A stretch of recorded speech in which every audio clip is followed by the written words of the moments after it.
అమరావతిలో bank street నిర్మాణ పనుల్లో జోరు అందుకుంది. మీరు సరిగ్గా గమనించి చూస్తే ఒక 4, 5 నెలల క్రితం ఆర్థిక మంత్రి నిర్మలా సీతారామన్ ఒకే చోట 15 బ్యాంకుల సముదాయం, 15 బ్యాంకులు, ఇన్స్యూరెన్స్ కంపెనీలకు సంబంధించినటువంటి భవన సముదాయాన్ని అమరావతిలో నిర్మాణం చేసేందుకు భూమి పూజ చేశారు. వీటిలో ఏ సంస్థకు ఆ సంస్థ ఏర్పాట్లు చేసుకుంటూ వచ్చింది. SBI, state bank of India పనులు చాలా జోరుగా చేస్తుంది. దానికి సంబంధించినటువంటి దృశ్యాలు ఇవన్నీ వస్తున్నాయి. చాలా మందిలో ఉత్సాహం ఉంది. అమరావతిలో ఒక అద్భుతమైన డిజైన్ కడుతుంది. Complete eco friendly building. ఇది పీఈబీ స్ట్రక్చర్ అని చెప్పండి. ప్రీ ఇంజినీర్డ్ బిల్డింగ్ అనమాట. ఇక్కడ ఫౌండేషన్ పైన మాత్రమే ఆన్ సైట్ వర్క్ చేస్తారు. మిగతాదంతా కూడా డిజైనింగ్ అంతా చేసేసి తీసుకొచ్చిన తర్వాత దేనికవి ఫిక్స్ చేసుకుంటూ స్ట్రక్చర్‌ని పైకి తీసుకెళ్ళేటువంటి ప్రణాళిక ఉంటుందన్నమాట. 14 అంతస్తుల భవన సముదాయంగా దీన్ని నిర్మిస్తున్నారు. 3 ఎకరాల భూమిని రాష్ట్ర ప్రభుత్వం అంటే ఏపీసీఆర్డీఏ కేటాయించింది. సీడ్ యాక్సిస్ రోడ్డుకి ఆనుకుని ఉంటుంది ఇది.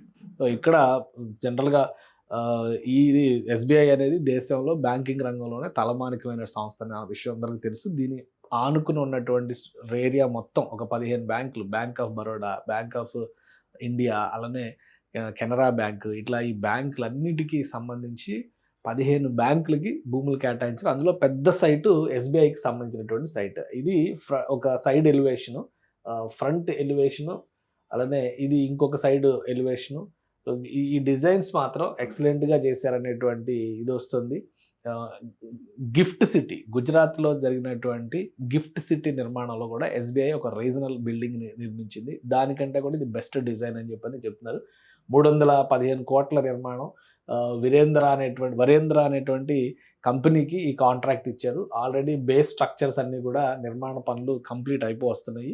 సో ఈ కంపెనీ కన్‌స్ట్రక్షన్ పనులన్నీ కూడా చూస్తుంది. ఇది చాలా జోరుగా ఈ పనులు జరుగుతున్నాయి. సైట్ విషయంలో ఒక క్లారిటీ ఉంది. 3 ఎకరాల భూమిని కేటాయించారు. అందులోనే ఈ ప్లానింగ్ అంతా జరుగుతుంది. చుట్టుపక్కల ఉన్నటువంటి సైట్ చూస్తే గనక ఇది సీడ్ యాక్సిస్ రోడ్ అవుతుంది. ఇదేమో ఇంటర్నల్ రోడ్ అవుతుంది. దీన్ని ఆనుకున్న ఎస్‌బీఐ బిల్డింగ్, అలానే bank of India, bank of Baroda, union bank of India, coastal bank, LIC ఇవన్నీ వరుసగా వస్తున్నాయి. అలానే ఇటు పక్కన కూడా ఇంకా బ్యాంకు రంగానికి సంబంధించినటువంటి సంస్థలు ఉన్నాయి. సో ఇవి రాబోయేటువంటి రోజుల్లో బ్యాంక్ స్ట్రీట్‌గా మారిపోతుంది ఇది అనేటువంటి మాట. అలానే ఈ డిజైన్‌కి సంబంధించినటువంటి ఎక్స్‌పెండిచర్ చూస్తే 311 కోట్ల రూపాయలు ఖర్చవుతుంది మొత్తం ఈ బిల్డింగ్ నిర్మాణానికి. సో కంప్లీట్ అయినాక ఈ విధంగా అందంగా ఉంటుంది. గ్రీన్ ఎకో బిల్డింగ్ అనమాట. పవర్ సేవింగ్ ఉంటుంది. అలానే గ్రీన్ ఎనర్జీకి సంబంధించి మొక్కలని కాపాడే విధంగా అనమాట. పచ్చదనాన్ని పరిరక్షించే విధంగా ఈ బిల్డింగ్ మొత్తాన్ని కూడా డిజైన్ చేస్తున్నారు.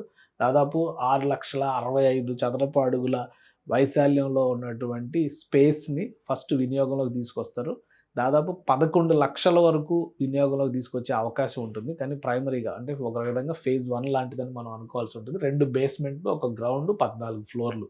సో అది నిర్మాణం అనమాట. అంటే ఆల్మోస్ట్ 2 బేస్‌మెంట్లు, ఒక గ్రౌండ్ అంటే ఫస్ట్ ఫ్లోర్ నుంచి చూస్తే హైట్ అద్భుతంగా కనిపిస్తది. ఇది 2 ఏళ్లలో నిర్మాణం పూర్తి చేసే దిశగా ఎస్‌బీఐ సంస్థ ప్రణాళికలు రెడీ చేసింది. ఎందుకంటే ఇది ప్రీ ఇంజినీర్డ్ స్ట్రక్చర్ కాబట్టి గ్రౌండ్ వర్క్ చేయాల్సిందంతా కూడా అక్కడ ఆల్రెడీ వర్క్ నడుస్తుంది. ఇప్పుడు ఏదైతే స్ట్రక్చర్స్ తయారు చేసి ఇక్కడ ఎరెక్ట్ చేయాల్సినటువంటివి ఉన్నాయో అవి తయారు చేసేందుకు కూడా ఒక కాంట్రాక్ట్ సంస్థని ఎస్‌బీఐ ఎంచుకున్నట్టుగా సమాచారం ఉంది. సో త్వరలో ఆ డిజైన్స్ రెడీ అయ్యే దాన్ని బట్టి ఫస్ట్ ఈ బేస్ వర్క్స్ అంతా కూడా అయిపోతే కనుక బహుశా ఒక 3 నెలల నుంచి designs step by step structures fix చేసుకుంటూ వెళ్ళేటువంటి అవకాశం ఉంటుంది. 2 ఏళ్లలో అంటే 2028లో దీన్ని ప్రారంభించే దిశగా ఎస్‌బీఐ ప్రణాళికల్ని సిద్ధం చేసుకొని ఉంది. ఆంధ్రప్రదేశ్ రాజధానిలో ఆర్థిక నగరంగా ఏదైతే డిసైడ్ చేశారో ఆ ఏరియాలో ఈ బ్యాంకింగ్ రంగ సంస్థలన్నిటికీ కూడా భూములు కేటాయించారు. అంటే ఒక విధంగా అమరావతి ఫైనాన్షియల్ సిటీకి రూపురేఖలు ఇచ్చే దిశగా అడుగులు పడుతున్నాయని భావించవచ్చు.